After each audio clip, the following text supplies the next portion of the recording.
Welcome to the Creative Accents Video Hub. Today I'm hopping along a group of talented Altenew certified educators to share with you different ways to take your projects to the next level. In this video, I will share how I stretch the use of stencils by combining them to create different looks and how adding little details can make a big difference. I am using Altenw's Find Joy layering stencil as a starting point for all the projects. In the interest of time, this video has been sped up. You can always adjust the playback speed if needed. All the products I use are linked in the description box. For the card, I follow the stencil guide to create a simple panel. To give it a slightly different look, I added an ink border using a torn edge mask over the text.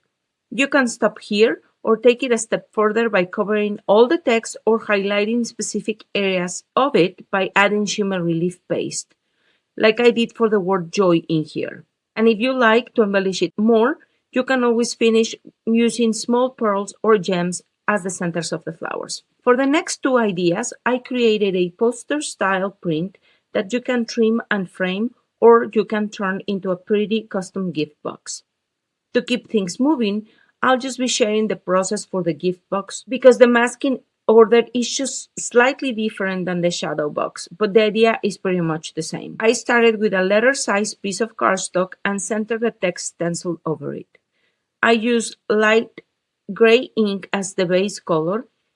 This step requires patience, as some of the areas in the stencil are delicate.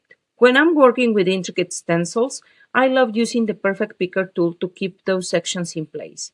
I also pay close attention to the direction I am applying the ink in to prevent bending or tearing the stencil.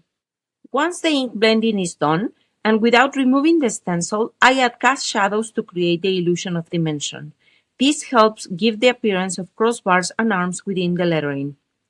Here, I am using an HB graphite pencil to add soft shadows where the stems of the letters would intersect with their crossbars. I also add a deeper shadow just beneath those intersections, leaving a small gap between them to visually define the stroke.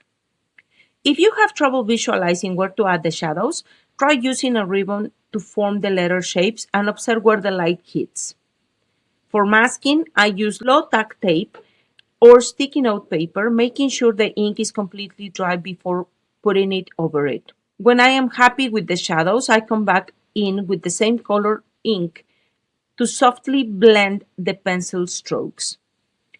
If you are extra meticulous after removing your stencil, you can also add pencil and ink details to the highlighted areas left by the stencil bridges, such as the cross strokes on the letters G and Y. Next, off camera, I created 3 different masks, 2 of the floral stencil and 1 torn edge mask for the text silhouette. I start by covering the text area first to give the effect of a text plaque sitting in the foreground. Then I position an ink through the Dancing Cosmos stencil to cover the bottom section of the paper. When I'm done inking the florals, I put the masks over them, and I will come back with 2 different colors to apply the geometric pattern to the leftover white space.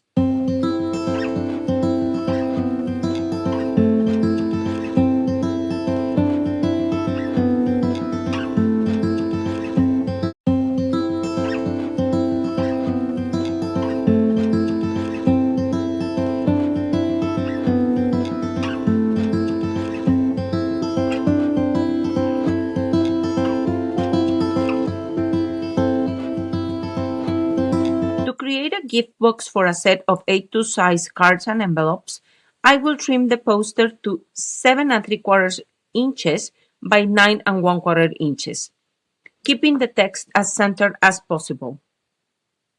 When the box is assembled, the text will sit toward the top of the lid.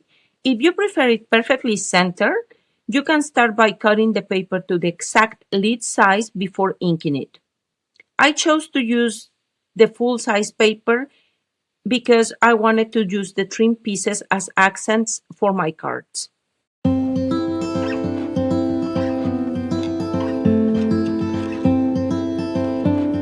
make the lid, I score the trimmed poster all around twice, creating two different borders, one at 3/4 of an inch and the second one at 1.5 inches. Then I will cut 4 horizontal slits to create the tabs that will hold this piece together.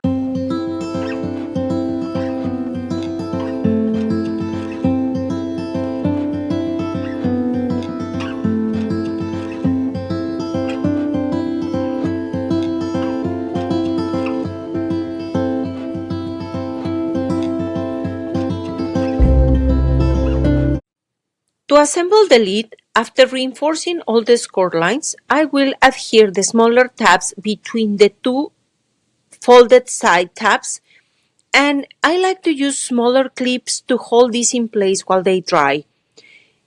I will repeat this exact same process later for the bottom section of the box.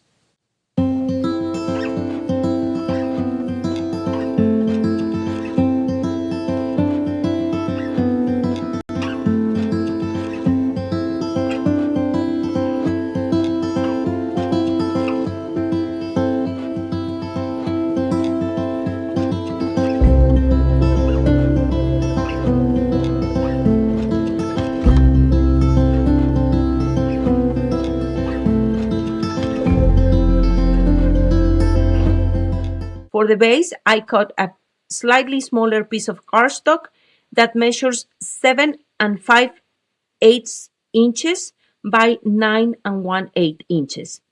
Then I will score again, creating two borders, one at 3/4 of an inch and the second at 1.5 inches.